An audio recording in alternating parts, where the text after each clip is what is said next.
Disney, Winnie the Pooh. Merry Christmas, Winnie the Pooh. One snowy Christmas Eve, Winnie the Pooh looked up and down, in and out, and all around his house.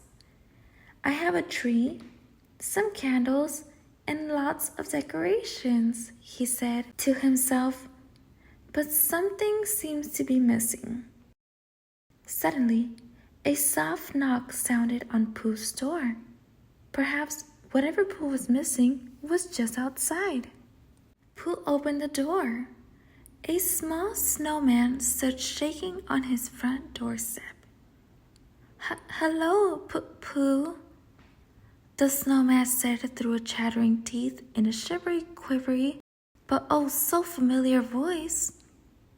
I do like Christmas, but I wish my ears wouldn't get so very cold. Pooh invited the snowman in.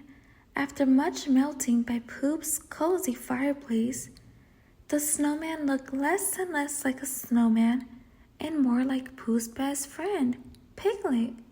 My, Pooh said, happy to see a friend where there used to be a snowman. My, Piglet said, now warm enough to notice Pooh's glowing Christmas tree.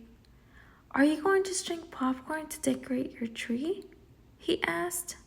I had popcorn to string, Pooh admitted, looking at the popcorn crumbs. But now there's only string. That's okay, Piglet said with a laugh. We can use the string to wrap the presents you're giving. At that, something began to tickle the brain of the little bear. I forgot to get presents, Pooh exclaimed. Pooh had known he was missing something, but he had no idea it was presents for all his friends. Don't worry, Pooh, Piglet said, trying to smile bravely. It's the thought that counts.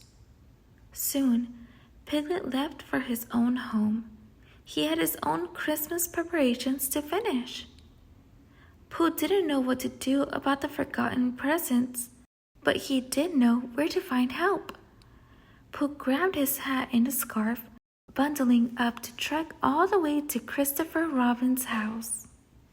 Hello, Pooh called, knocking on Christopher Robin's door.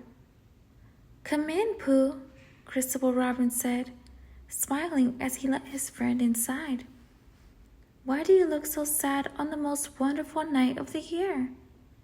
In his excitement at seeing Christopher Robin's Christmas decorations, Pooh forgot all about the presents again.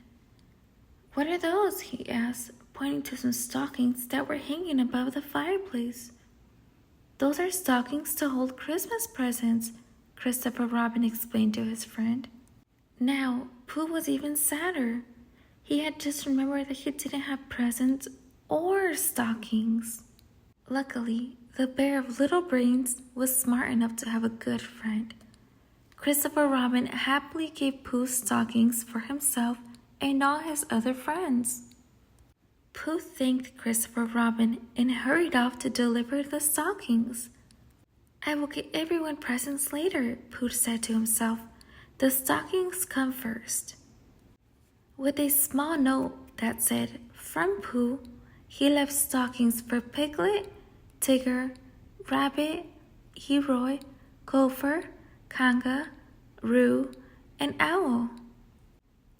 Later, back in his own comfy house, Pooh tried to think of presents for his friends, but Sleepy Pooh's thinking soon turned into dreaming.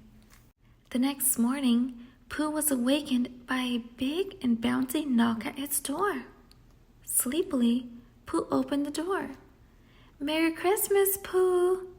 His friends shouted. Pooh was about to apologize for not having any presents for his friends when Piglet, Tigger, Rabbit, Gopher, Leroy, Kangaroo, and Owl started thanking him. Pooh was confused, but happy to see them all at his door. He welcomed them inside. No more cold ears with my new stocking cap, Piglet said. My stripy sleeping bag is tigerific, Tigger exclaimed. So is my new carrot cover, Rabbit chimed in. Gopher thanked Pooh for the rock collecting bag.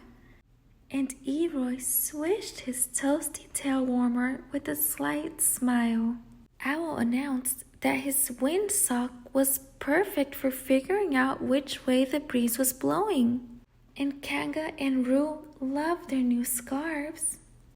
Something awfully nice is going on, Pooh said, but I'm not sure how it happened. It's called Christmas, Buddy Bear, Tigger replied. Then everyone gave their presents to Pooh. Lots of pots of delicious sweet honey. Surrounded by his friends and his favorite tasty treat, Pooh had to agree. Christmas? What a sweet thought indeed.